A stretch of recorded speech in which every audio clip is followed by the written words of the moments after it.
কেমন আছো তোমরা সবাই বন্ধুরা? আমি মোটামুটি ভালো আছি, এই কারণেই বলছি কারণ গত 2 সপ্তাহ ধরে মানে এপ্রিল মাসের শেষের দিকটা আর মে মাসের প্রথম দিকটা বহরমপুরের যা টেম্পারেচার বলতে পারো প্রায় 46 ডিগ্রি চলে যাচ্ছে তাপমাত্রা। নেওয়া যাচ্ছে না, এত গরম, থাকা যাচ্ছে না, ঘরে থাকা যাচ্ছে না। এখন ভোরবেলায় একটু ছাদে এসে বসেছি, কারণ আজকে অনেক দিন পর ব্লগ বানাচ্ছি, তাই ঠান্ডা হাওয়া বয়। আমি মোটামুটি 4:30টার সময় ছাদে চলে আসি, ওই 5:30 পৌনে 6টা অবধি থাকি। তো আজকে প্রোগ্রাম আছে, এক জায়গাতে ঘুরতে যাব মাকে নিয়ে। সঙ্গে থাকো, দেখো আর সারাদিন কী করছি।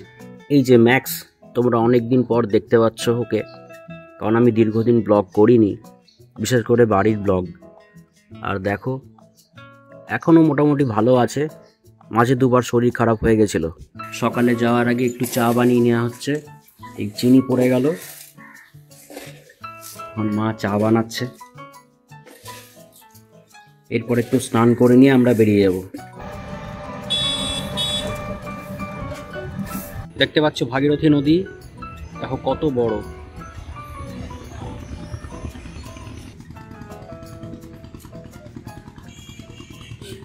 এইটা হচ্ছে ভাগীরথী নদী। আমরা এবার এইখান থেকে নৌকা পার করে ওপারে যাব, ওপারে বসন্ততলার মেলাতে। এই পারে নৌকাটা ওই পারে ভিড়ছে, আর ওই পারে নৌকাটা এই পারে চলে আসবে।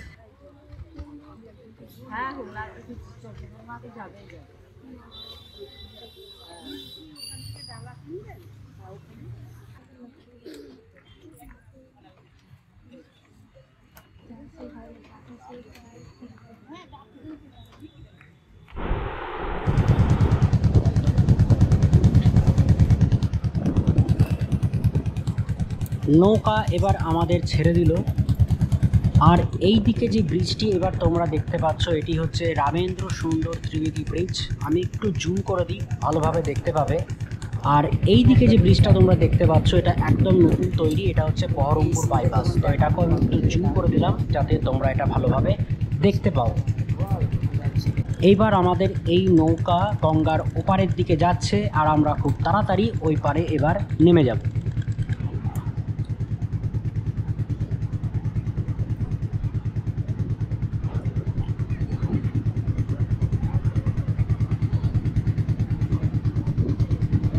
প্রায় পৌঁছে গেলাম, আর একটু।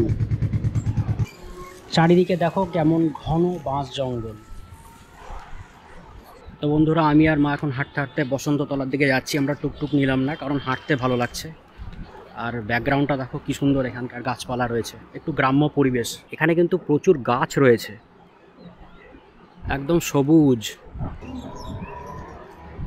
মা আগে আগে হেঁটে চলেছে, মা আগে আগে হাঁটছে, আমি পিছনে হাঁটছি। বসন্ততলার দিকে আমরা যাচ্ছি। পুজো দেওয়ার জন্য বেশ কিছু ফল এখান থেকেই কিনে নিলাম। মায়ের হাতে এই মুহূর্তে রয়েছে ফলের সরাও, ডাব। লাইনটা একবার দেখো কত বড়। এইটা হচ্ছে মুখ্য মন্দির, এই মন্দিরেই মা রয়েছেন। আর গাছগুলো দেখো কেমন সবুজ, বট গাছ। এখানে এবার আমরা একটু তিলক পরে নিচ্ছি, প্রথমে মায়ের কপালে, তারপর আমার কপালে।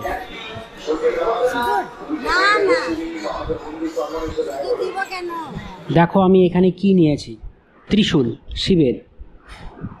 খালি পায়ে রয়েছি, পুজো দেব বলে দীর্ঘক্ষণ দাঁড়িয়ে থাকতে হচ্ছে। 2 ঘন্টা পার হয়ে গেছে দাঁড়িয়ে আছি। মা এখনো প্রসাদগুলো নিয়ে দাঁড়িয়ে আছে। গাছগুলো দেখো একবার কেমন, বহু পুরনো গাছ। আর কি ঠান্ডা জায়গাটা, এখানে না আসলে বুঝতে পারবে না। এই জায়গাগুলো দেখো, সে একদম হরর সিনেমার মতন মনে হচ্ছে। রাতের বেলা তো বেশ ভয় লাগবে। গাছগুলো কিন্তু দেখার মতন।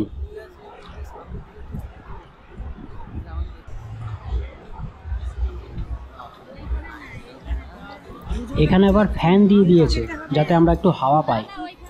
দীর্ঘদিন বৃষ্টি নেই আর যা গরম। ভেতরের ভিড়টা দেখো, প্রচুর মানুষের ভিড়। এই হচ্ছে সামনে আমাদের মা, দেখে নাও তোমরাও। পুজো দেওয়ার পরে প্রসাদ আমরা পেয়ে গেছি। আর এই সামনে এখানে অনেকে এইভাবে দিয়ে থাকে ফুল, ধূপকাঠি আর ডাবের জলটা এখানে দিয়ে দিতে হয়, তাই ডাবগুলো পড়ে আছে। গাছগুলো আরও একবার দেখো, এখানে মেলাও বসে।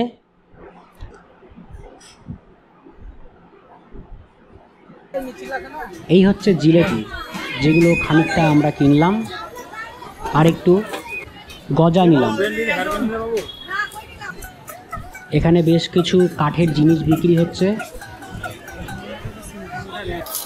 বাদামও নিলাম, বাদামের কোয়ালিটি বেশ ভালো, খেতেও খুব সুন্দর বাদামটা। এখানে রং বেরঙের জিনিস বিক্রি হচ্ছে, খুব সুন্দর লাগছে এই রং এই ঠান্ডার মধ্যে। গাছের ঠান্ডা হাওয়াতে আর এই ঠান্ডা জায়গাতে মন শরীর দুটোই তৃপ্তি। ফুলের রঙগুলো দেখো, এগুলো সব প্লাস্টিকের। গাছটা আরও একবার দেখে নাও, দেখো মানুষের ভিড় কেমন। এখানে ভালোই মেলা বসে, প্রচুর মানুষ আছে। মূলত মঙ্গলবার আর শনিবার এই মেলাটা হয়, কিন্তু অন্যান্য দিনও থাকে। তো বন্ধুরা, আমাদের বসন্ততলা ঘোরা হয়ে গেল। এবার আমি আর মা বাড়ি ফিরে যাচ্ছি। এবার গঙ্গা পার করব, দিয়ে ওপারে যাব। ব্যাস, আবার নৌকা চলে আসছে। এবার এই নৌকাটাই করে আমরা চেপে আবার আমরা ওই পারে যাব।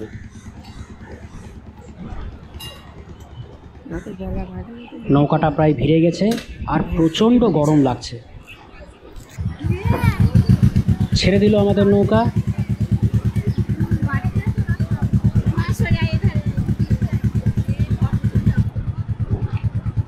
এই দিক থেকে দেখে নাও আরও একবার, দেখো কত দূরে রয়েছে বহরমপুর বাইপাস ব্রিজটা। এখান থেকে অনেক দূর, আমি একটু জুম করে দিই তাহলে দেখতে পাবে। দেখতে পাচ্ছ? ওই দেখো একটা ট্রাক যাচ্ছে, নৌকো থেকে কিন্তু অনেক দূরে।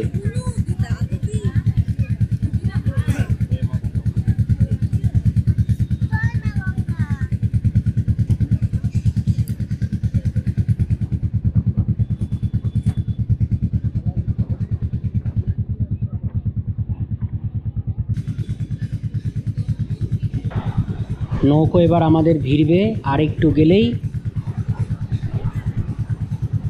এখন তাপমাত্রা প্রায় 37 ডিগ্রি।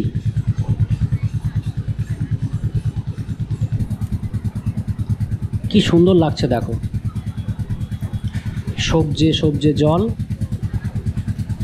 গাছগুলো।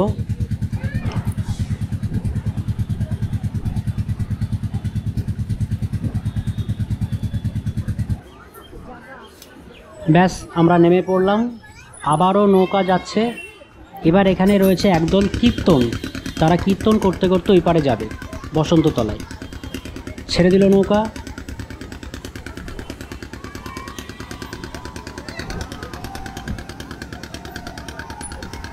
এই গরমে কি অবস্থা, প্রচণ্ড তাপ বহরমপুর শহরে, 45 ডিগ্রি চলে যাচ্ছে।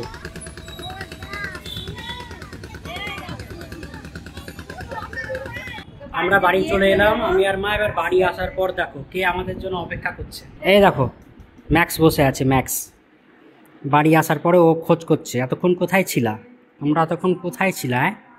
আমরা ঘুরতে গেছিলাম,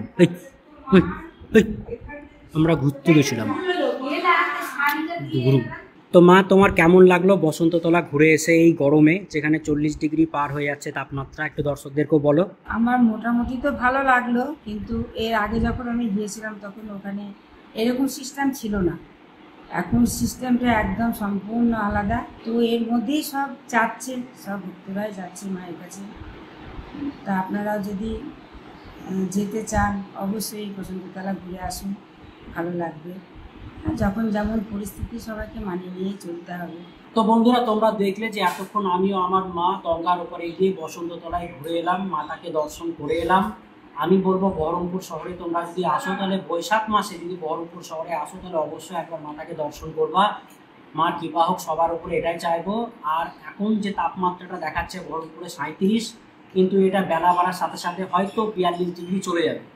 তো এই তাপমাত্রাতে কাজ করা খুব কঠিন হয়ে যাচ্ছে, খুবই গরম লাগছে আর কষ্ট হচ্ছে। আশা করছি যত তাড়াতাড়ি সম্ভব একটা কালবৈশাখী হোক, নাহলে তাপমাত্রা কমবে না। তোমাদের সঙ্গে দেখা হবে বন্ধুরা আবার কোনো নতুন ব্লগে, সঙ্গে থেকো। আর হ্যাঁ, এই ব্লগটা যদি এতদূর দেখেছো তাহলে বলি, আমি একটা নতুন ফোন কিনেছি, Xiaomi 14। এই ফোনটা দিয়ে এই পুরো ব্লগটা আমি শ্যুট করেছি, আর তোমরা ভিডিও কোয়ালিটি দেখতে পাচ্ছ কেমন। আর এই ফোনটারও একটা ডিটেল রিভিউ আমি পরের ব্লগে দেবো, ওই ব্লগটা তোমরা অবশ্যই দেখো। যদি ইচ্ছে হয় তাহলে Xiaomi 14 কিনতে পারবে। আমার কিন্তু ফোনটা খুবই ভালো লাগবে। তো বন্ধুরা তোমাদের সঙ্গে দেখা হচ্ছে খুব তাড়াতাড়ি নতুন কোনো ব্লগে।